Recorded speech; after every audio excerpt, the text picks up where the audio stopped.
Tammy. Thanks for coming on the show. I'm really excited to dive in today. Nice to be here. I'm so pleased.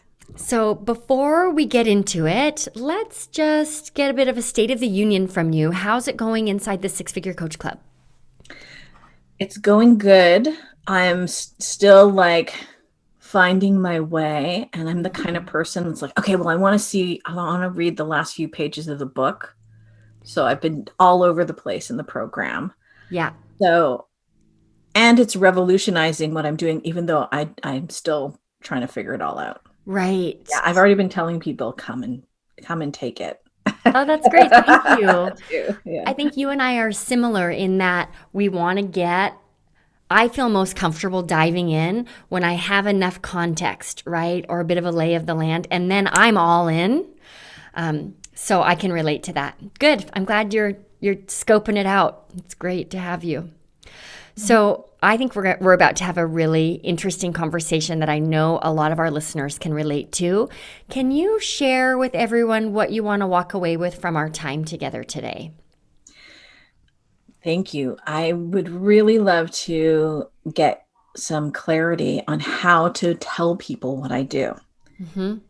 I'm so struggling with it, and I think that I'm clear, and then I'm getting feedback that people just don't get it. I don't get what you do. I don't understand it.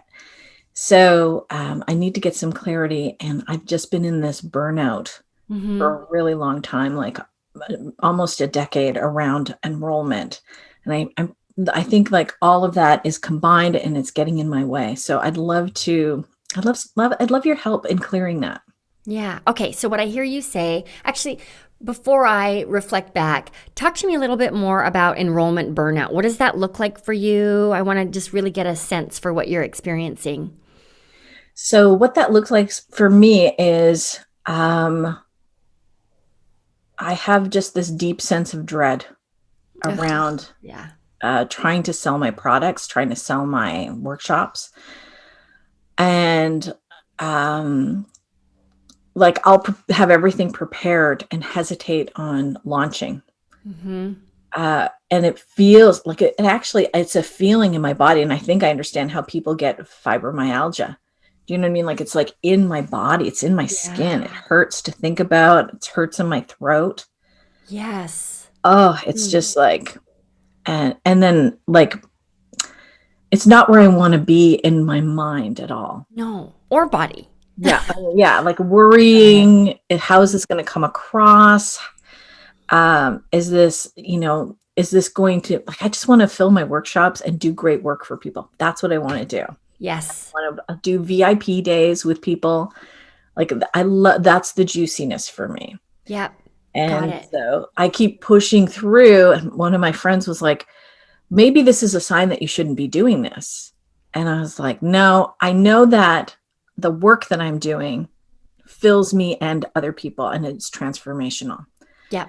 So I keep pushing myself through this painful process of enrollment so that I can get to the juiciness. Oh God, it's really taking a toll on me. Mm-hmm. I hear you. I can actually feel it in my own throat as you're talking.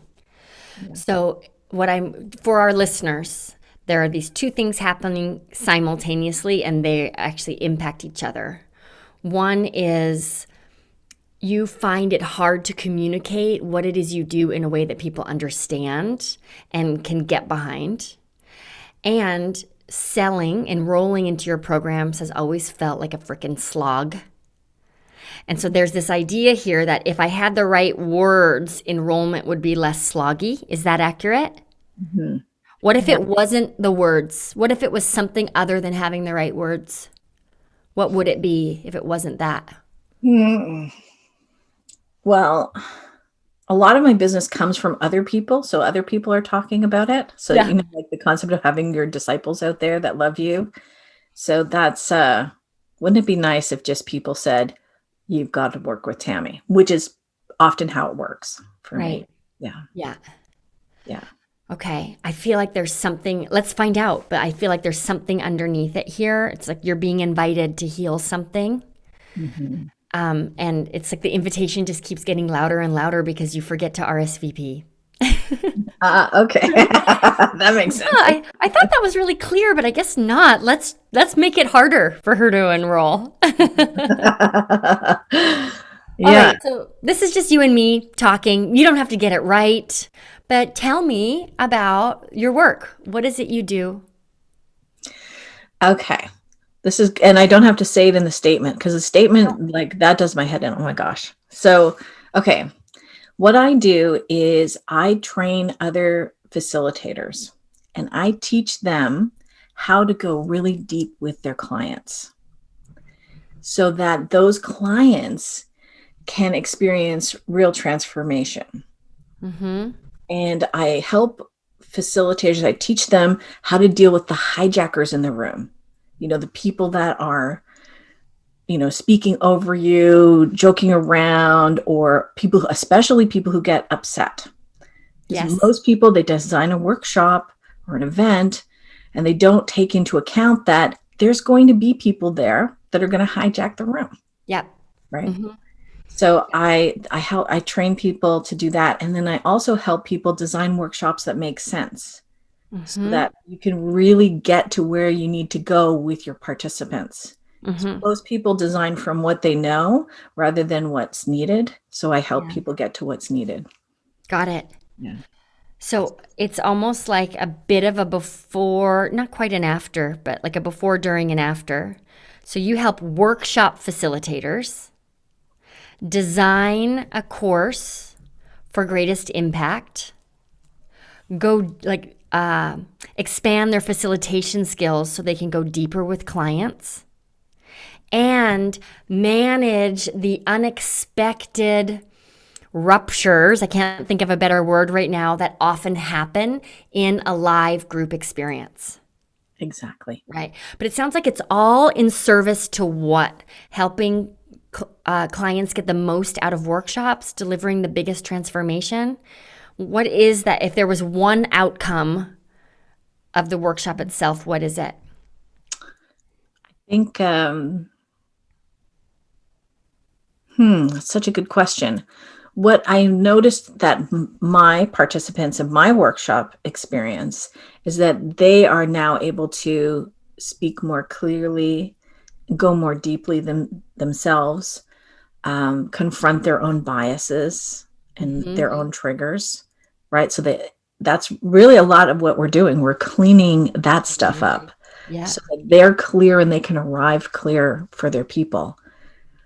And I also, it's like I've had people come from who are coaches trying to go from coach to workshop leader. I've Mm-hmm. had seminar leaders come, like people who are landmark seminar trainers have come to take my training so that they can go deeper.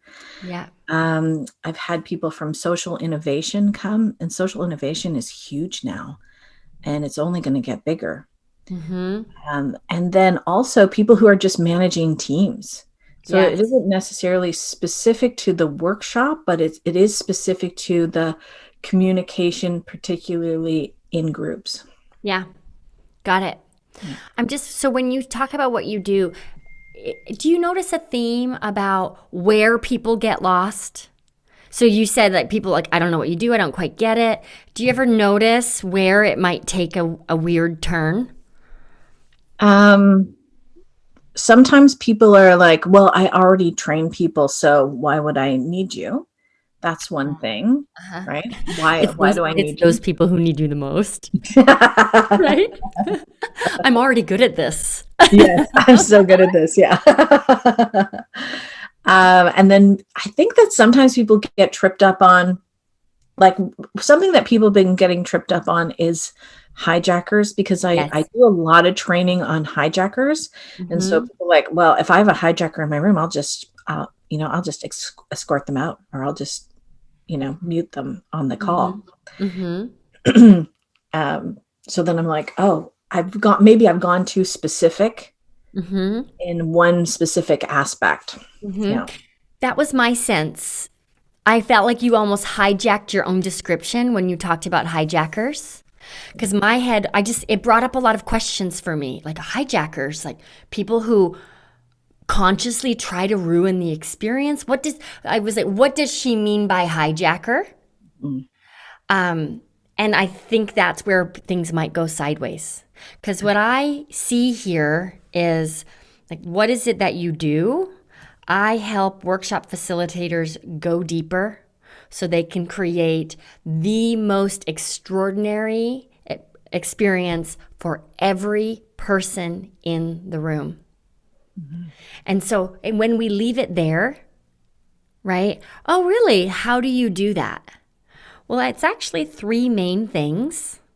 The first one is helping people design a course, not from their own experience, but from this place. And I've lost the words, Tammy, so you can fill that in for me, right? So not from their own experience, but from, where do you have them? From the needs of the participant. From the needs of the participants. The second track is deepening their facilitation skills so they can provide a more profound transformation and keep the space safe. And the third one, believe it or not, is giving them skills to manage hijackers. Whether attendees purposefully or accidentally create distractions in the room, facilitators need to have a plan for how to manage that in order to ensure a transformation for all. That's brilliant. Oh my gosh. I feel like a huge sigh of relief just hearing it said that way. Wow. So good thing we're recording. But so my sense, and then I think there's more to it than just having the right words. So we're going to go there if you're open to it. Yes, please. But just from the outside looking in, it's almost as though you've tried to fit it all in to one concise little statement. And that's too much pressure, especially when you do this deep and layered work. Mm-hmm. So inside the Six Figure Coach Club, right, we call it the Dream Client Power Statement. And it's kind of this Mad Libs game. It's not designed to actually answer the question, what do you do? It's designed to spark enough curiosity that that question turns into a conversation. Okay, thank you. That is so helpful. Okay, You're so right. I've been like trying to put everything in. Like, okay, this is what we're gonna do, and then like, yes. Yeah, I don't want to leave anything out, and there's all this pressure to make sure people understand, but it's a air quotes here 30-second elevator pitch. It's like way too precious and way too much. But just I train workshop facilitators to create the world's greatest experience for every person in the room. I can't imagine anyone hearing that and saying, oh, that's nice, and moving on. I'm immediately drawn in and curious, and that's where we want people. Amazing. And then I would encourage you, if it resonates, to then explain it in terms of these three tracks or three pillars or three moving parts. And end with the hijackers, because that is very intriguing, right? So it's like a nice little button on the conversation. Perfect. I love it. I love it. Okay, so what is an action step for you around this part of the conversation, around the magic words to describe your work? An action step. Like, do you mean like practicing it or? Yeah, like getting this recording and writing it down, testing it on some people, like sleeping with it under your pillow, whatever. That is not a joke. I actually, it's like my secret to a webinar that converts is to print the webinar script out and sleep with it for a week. So there you have it. I love that. Wow. Yeah, so I guess I'm asking, like, what would you like to do with these words now to make them your own and really begin to embody them in your outreach, in your marketing, in your enrollment process?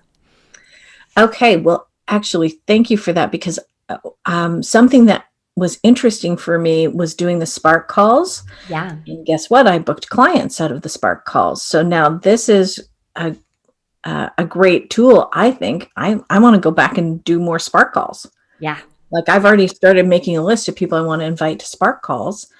And then I can use this clarity and start to speak that language and be able to practice speaking that language with people.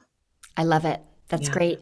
For our listeners inside the club, we have these Spark conversations, which are essentially interviews with members of your target audience to really pull out from them the language they use to talk about their goals, their desires, their obstacles. So, yeah, and those Spark sessions often result in clients because it's such a connected conversation, right? That's so cool. Okay, great. All right, so I propose that we take a little break. When we come back, if you're open to it, I want to dig a little deeper because there's got to be more to it than just not having the perfect words. Are you up for that, Tammy? I am so up for it. Great. Let's take a break and we'll come right back. Okay, we're back. I'm with Tammy Cunningham, and I think we had a bit of a breakthrough there when it comes to finding the words to describe your work in a way that feels grounded for you and creates curiosity for others. I feel like it was a huge breakthrough. Thank you.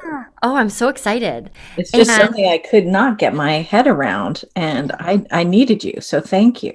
you're so welcome. You're so welcome. And for our listeners, let me take you behind the scenes. The only thing that happened, we're so lucky that we're all coaches, and it's really hard to coach ourselves. I just used my listening skills as a coach to pay attention to what you said, and then I just fed it back to you in a different order than you've been able to see it. So there was no real science there, right? It's just about using our listening skills.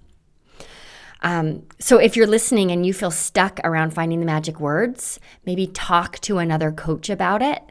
And instead of having a branding conversation, have a coaching conversation and see what they can pull forward. All right, speaking of coaching conversations, let's see what's up for you today around your relationship to the enrollment process. You described it earlier as enrollment burnout.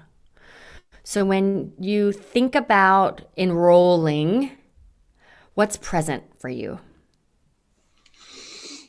Oh gosh, when I think about enrolling, I start to think maybe I should go back to school and become a paralegal, it's like, ugh, Yeah. painful. Yeah. Painful. Yeah. Yeah. Let that pained part of you tell me more. Yeah, it's embarrassing. Mm-hmm. I feel like I'm fumbling and I'm so embarrassed of fumbling. Mm-hmm. And I feel like I just feel scared that it's not going to come together. Yeah. Yeah, it's very painful. Coming together, does that look like enrolling clients, or does it look like knowing you communicated it in a clear way? I think when I say coming together, it's like my programs are full and it felt good and it felt easy, and you know what I mean? I have as many VIP days booked as I can do. Mm-hmm. Like that's how coming together feels to me. Got it. Yeah, that's what I mean. Got it. So other than I said this question earlier, but let's revisit it. If there was more to it than just, I've never had the right words to describe this. Mm-hmm. If there was something inherently inside of you that rubbed up against this process of enrollment, what do you think that might be? I think there's some perfectionism that's rubbing up against it, and just being seen. Totally. Yeah. That's my sense. I feel like I'm talking to myself right now a little bit. Right? We both like to get a lay of the land. We both probably appreciate excellence, right? And strive for it. I'll confess, I'm very uncomfortable working things out in public. I would kind of rather not do the thing than work it out in front of somebody else. Mm-hmm. So what I'm hearing, do you relate to? I see you nodding, but yes, I relate to that big time. Yes, yeah. I've definitely, I've had times when I've had to cancel workshops. Yeah, and I've had to cancel things, mm-hmm. and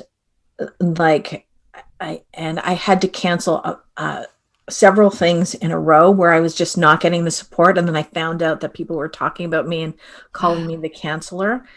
And so now I'm terrified to be the canceller And the last big workshop I enrolled before, like in 2019, I actually didn't contact my list at all Yeah. until I knew it was a go. And then I contacted my list. So, you know what I mean? Like I feel like, it's a good pre-qualified list, but I'm Yeah. scared of it now. I don't even want to talk to those guys. Yeah, the canceller. Oh, I get that wound. It feels like a Right. wound. Yeah. Yes. Okay. So if you could lean in to the part of yourself that's wounded around this, what would need to happen in order for you to release the ghosts of enrollments past? um, I like the way you said that. I'm not sure I don't know how to do it. Yeah. Yeah. And it's really like it keeps me up at night. Yeah. It's like, okay, I need to launch this thing. Gosh, do I send it out to my list? Mhm. Like, so I don't know how to heal it. I've had conversations with people and I've said, listen, the only way I can do this stuff is if people, talk about it. You know what I mean? Like this is how to do it. Yeah. And I don't think people really understand. People with 9-to-5 jobs don't really understand the Totally. entrepreneurial world. Yes. Okay. Yeah. I have a couple of like a woo-woo suggestion for you, and then I think a couple of strategic or practical suggestions. Let's see what resonates. Okay. I would love to invite you in whatever form is most comfortable for the next 32 days, dedicate some time forgiving yourself of the judgments you've set related to enrollment. So, for example, judging your list as dangerous, right? Judging them as not getting it. They're 9-to-5ers. They don't understand what goes into it. Judging yourself as the canceller. Mm-hmm. So, in practice, what that might look like would be maybe writing down like judgments, like present today, right? And then just a list, right? Like I'm a big canceller. I'm not good at selling. People don't get it. Just whatever's present and let it come out onto the page. And then one at a time, I forgive myself for judging myself as a canceller, right? Today, I'm willing to let that go. I forgive myself for judging my list as a bunch of meanies. Talking behind my back, right? Today, I'm willing to let that go. So I wonder if part of I don't know how to heal it has been looking for the thing to heal instead of allowing healing to be a natural progression. Mm-hmm. Thank you. So how, if at all, does that suggestion land for you? I think that is the perfect thing to do. Yeah. I think that you said 32 days of forgiveness. And yeah, I think that that's the best thing to do. Yeah. And first, like really giving a name to those judgments that you're carrying around, right? Because then they're just these like dark shadows. What are the judgments? Let me give a name to them. And then I forgive it. Today, I'm letting it go. Mm-hmm. So there's no pressure to have it be erased for good. Right? Those of us who are really into personal development, we love those big transformations. We love the drama of it, right? And that's often not what life looks like. Yeah. Okay. So Okay. Are you willing to make that commitment today? 100%. Yes. Great. All right. So I'm going to check in with you in 32 days. Thank you.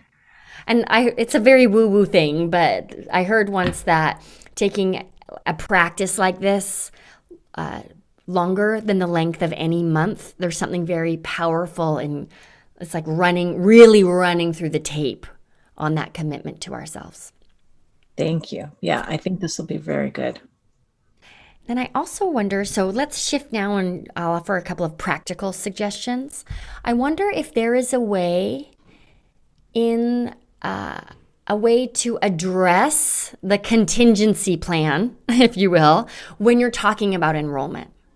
right? So let me try it on a little bit. It might be something like a message to your list that says, I'm putting together a workshop for facilitators who want to learn the 3 concrete ways to deliver the greatest workshop on planet Earth, right?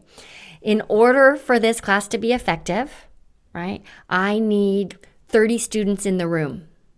So if we can pull together 30 students, here's what we'll learn. So you invite your list into the journey so that it's not this big surprise or the rolling of the eyes like, oh, here's Tammy again. She always never follows through.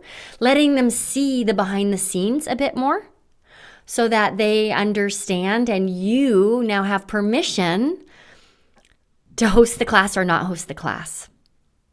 Now that's kind of vulnerable, and for those of us who don't like working things out in front of people, it's easier said than done. But how does that suggestion land for you? That sounds really good. It feels more like a more gentle approach than what I've been doing, and gentle for me especially. Yeah, it's really taking care of yourself. Yeah. And I think it might even open up the door for when someone enrolls, you can have a whole marketing plan for them to bring a peer, right? Like our goal is 30 students and we're at 24. So I'd like you to, I encourage you to invite a friend so that we can all meet on May 29th for this class. Mm-hmm. I call this kind of marketing creating a cause, right? Where you really help people feel like they're a part of something rather than just a customer of something, right? So now your students get to help you reach this goal, if you will, or it's a collective effort to reach a goal that benefits all. Like a community, a community of people. Yeah, I love that. Okay, so let's just feel into what else might be present for you. We talked about a pretty clear and compelling way to describe your work. We talked about this 32-day process to just begin to shed those judgments that will continue to reappear, and then we let them go again.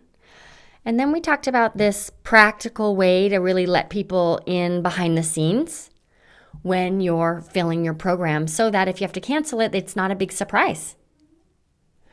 Yeah. And to also encourage them to market the class for you. Yes. What else do we need to address today, do you think? Yeah, I've, I'm in a new place because I've been on this big journey, and I know we talked about it before that last year I was a year of going through chemotherapy and surgery and all that stuff. So I feel like as I'm starting my business again, I notice that some of the same olds coming up, and I don't want the same olds anymore. I want to be fresh. That's why I signed up for Six Figure Coaching Club. I just thought that would be the best thing. So I feel like this is already shifting it to having this conversation. I think that, I've already designed a year-long program. I've beta tested it. I'm ready to go, but I just so scared to start enrolling it. Yes. Yeah. So, I don't know what I want to ask you about that. Something like, I don't know what to ask you about how to get there. What do I need to do? Yep. Great. What can I do today to get there? And I was hoping to start by, the end of September. Okay. To launch it. Yeah. Great. And when you say the end of September, you mean delivering the program or begin marketing the program?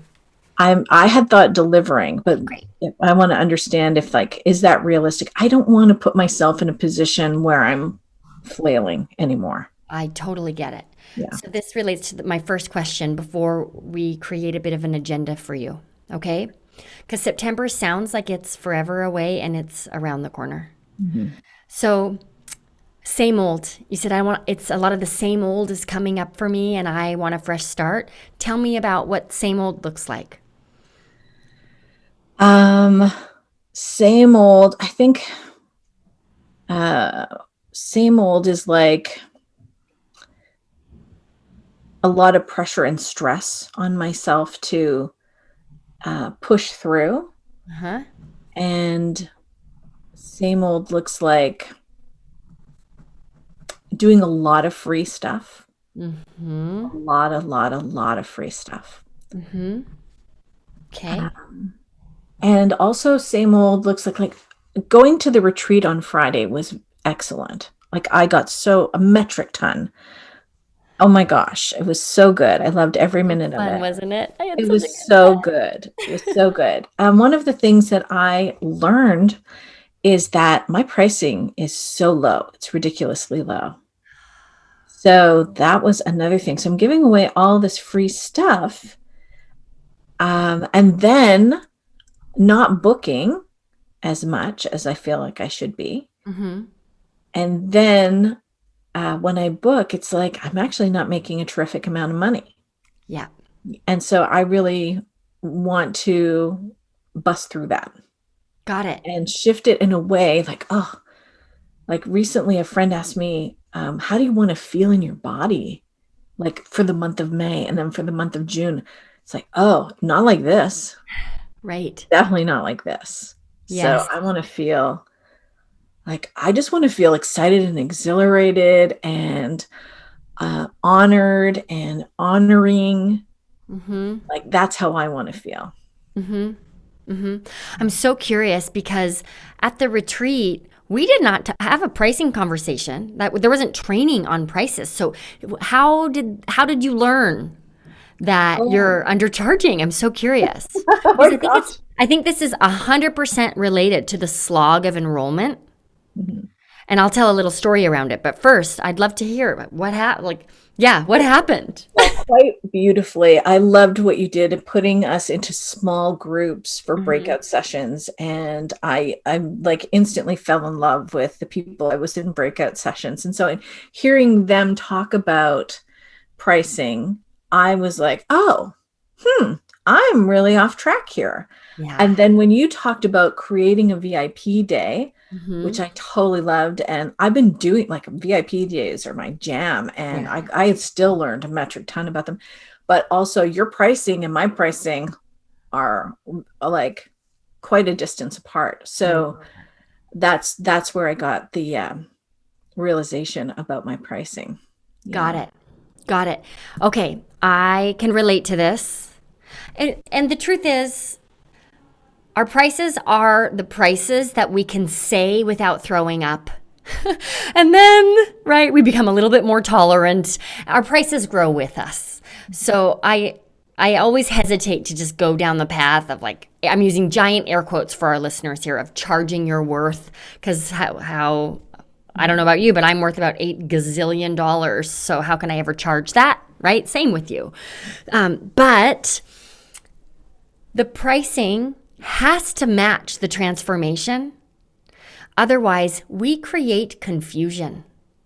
So if you actually help workshop facilitators, they're charging for their workshops, right? If you help them create the world's greatest transformation for every student in the room, and then you have a price that is not reflective of that big a transformation, they get confused and assume they misunderstood what you're actually doing. Hmm. Yeah. I learned this. I was grossly undercharging for the Six-Figure Coach Club. And I had a conversation with someone about it, and she's so in, right? This sounds amazing. It's exactly what I needed. And then I shared the price, and she almost looked angry. She looked so super confused. And it's because, and she said to me, wait, can you tell me again what the program is? Because I must have gotten confused. Because there's no way that this price matches the transformation that you offer. So I wonder how much of the slog of enrollment has actually been related to the fact that your pricing is confusing and therefore attracting the wrong people. Hmm. Yeah. It's interesting because I do get, like, I'm sure a lot of people do, Mm-hmm. oh, that's a bit expensive. or that's, Because it could be 27 cents and somebody will say that to you. yes. Yeah. Right? Okay, interesting. Great. So did you raise your rates after Friday's retreat? No, I've just been sitting and looking at them with fear and trepidation. Yeah. I'm like, oh my Totally. gosh, I'm not even booking people right now. Yep. You know, I have I do have a handful of clients after coming back and everything, but I haven't enrolled a workshop yet. And I'm like looking at the prices going, really? I'm going to raise this? Tammy, No, it's not the price. It's not the price, it's your approach. yeah. It's really not the price. So here's a pricing hack. Okay. Whatever, I'm gonna pretend, just to make it easy on myself, that your price is $100 a workshop. Okay? And it damn well better not be, like, for the record. Okay, great. Let's just pretend though, right? Okay. During your 32-day process, I want you to also walk around saying to yourself, in the shower, in the car, at the grocery store, while you're cooking, my workshop is $200. So we double the price in your mind, and you get so used to saying that price that when your actual price, your increased rate, okay, rolls off your tongue, it rides on the energy of, I know, you're welcome, it's awesome. Instead of, oh gosh, is this too much? Can they afford it? So to break that down, think about what you really should be charging for this program, the price that matches the transformation, double it, and that doubled number you're saying to yourself all the time for a month, and you will really embody the value of your program when you're just so accustomed to saying such a bigger number. Does that make sense? That makes beautiful sense. Yeah, it's really fun too. It's really fun. That's helpful. Okay. So more of the same is doing a bunch of free stuff, feeling frustrated because this is such an incredible deal and there doesn't seem to be the interest that all the work you've put in warrants. Mm-hmm. Okay. So in the past, when you've launched or filled a workshop, what has the strategy been in a nutshell? So when I run a workshop, I put it out to my various social media channels. Okay. And then I write an invitation to my list. Mm-hmm. And then quite often, actually, I go old school. I mean, I've been doing this since like the early 90s, right? So Yeah. I go old school and I will literally take my notepad and write down 50 people that I would love to see there. Target list. Then 50 people that I'm afraid to call. Uh-huh. And then I'll write 50 people that I just haven't seen in a long time. Mm-hmm. You know what I mean? So I try to do like 50s, and then I will send them direct messages. I will call them on the telephone. And, like my list of people, like 50 people that I want to see, like those favorites, I call and I say, hi, just so you know, you're on my favorites list. Like I just tell them. Yeah.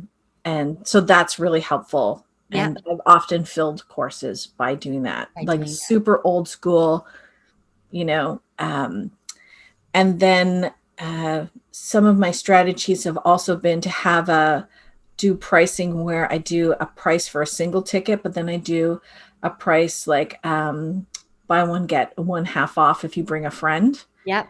So I like to do that. So we, and I talk about, how great it is to bring somebody with you when you're learning something, and when you transform together, you can practice together later on. So, yep.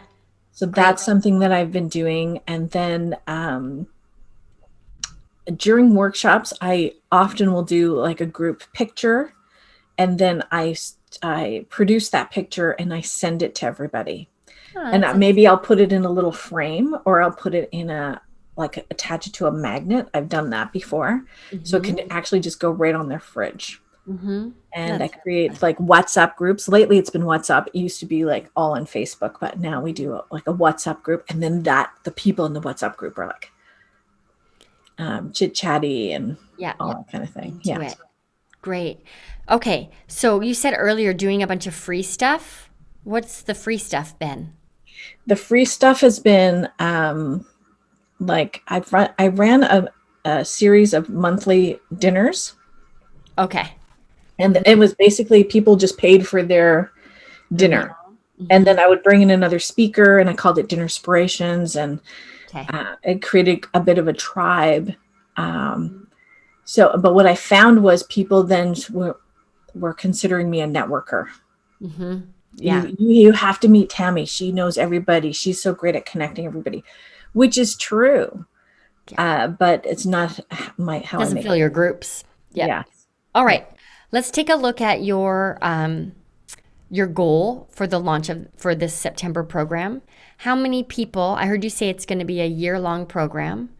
How many members would you like to have in the year-long program?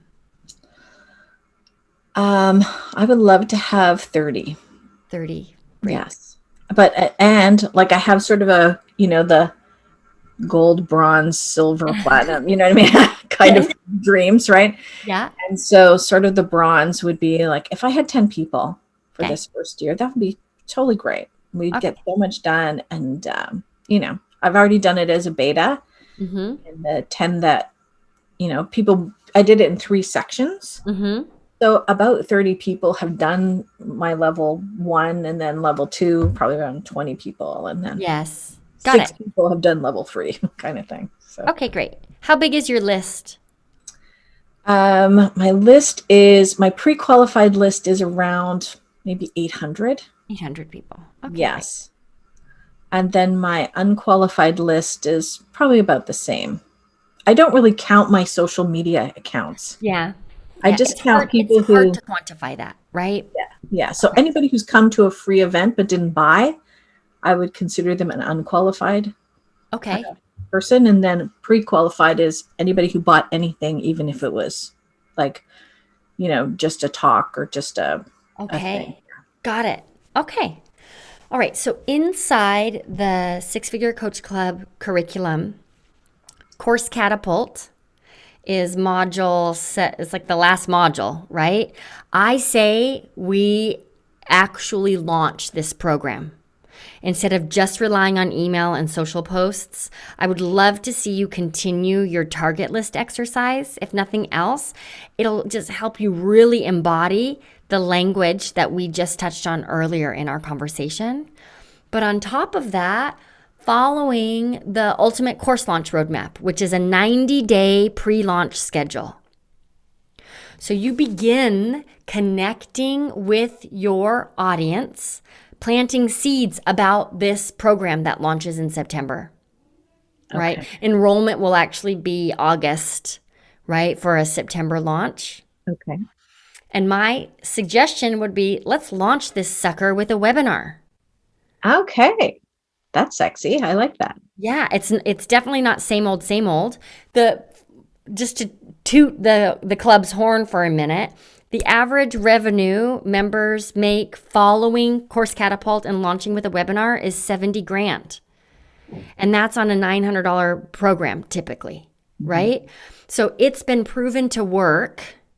And part of why it works is because what you're promoting is this free class, the webinar.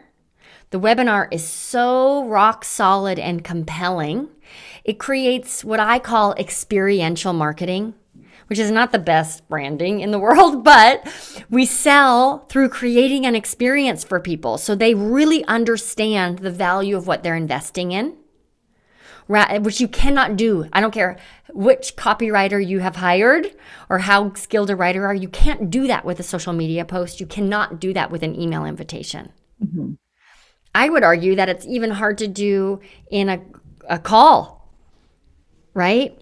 So I say all right, so August is enrollment, July is promo, June, which is right around the corner. By the time this episode airs, it will be June, and you will be in the planting seeds process.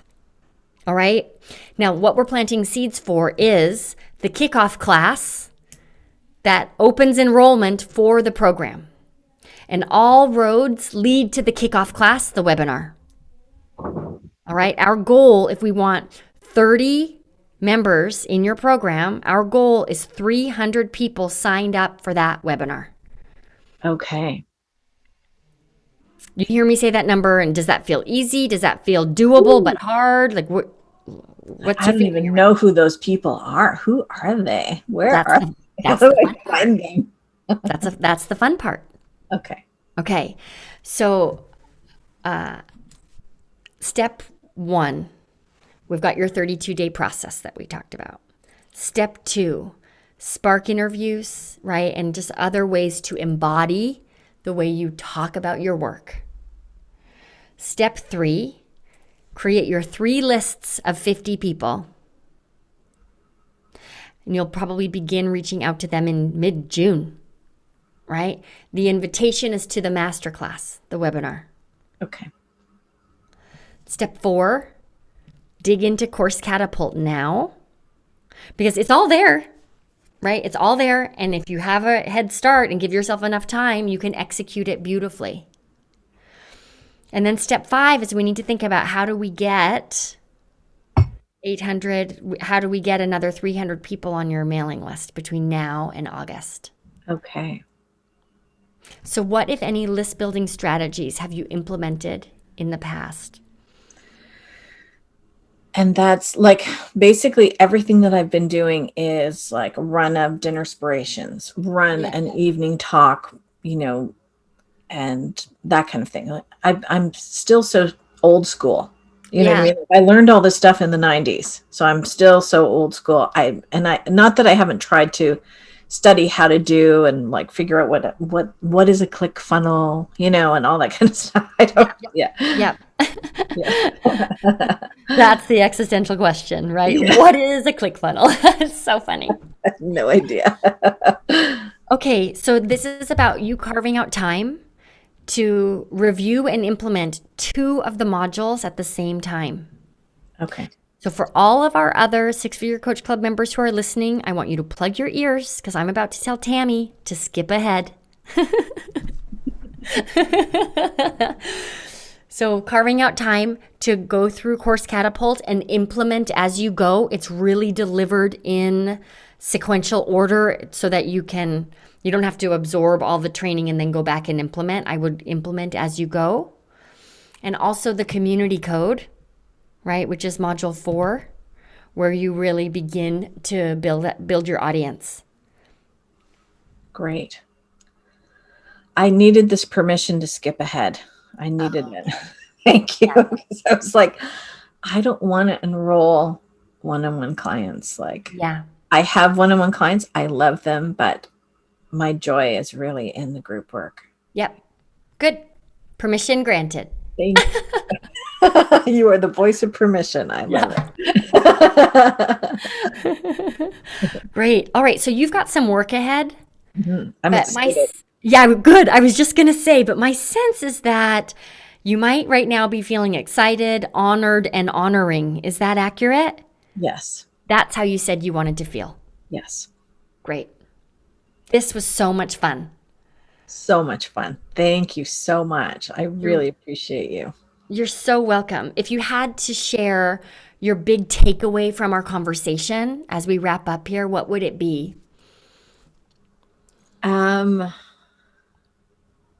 Gosh, there's so much. Like, this has just been such a juicy call. Yeah, agreed. So juicy. I feel like this call is a complete pivot for me. Yes. To forgive myself, to start fresh. Yeah. It's just like a reset, right? A reset. Yeah. I needed this permission to just go and yeah.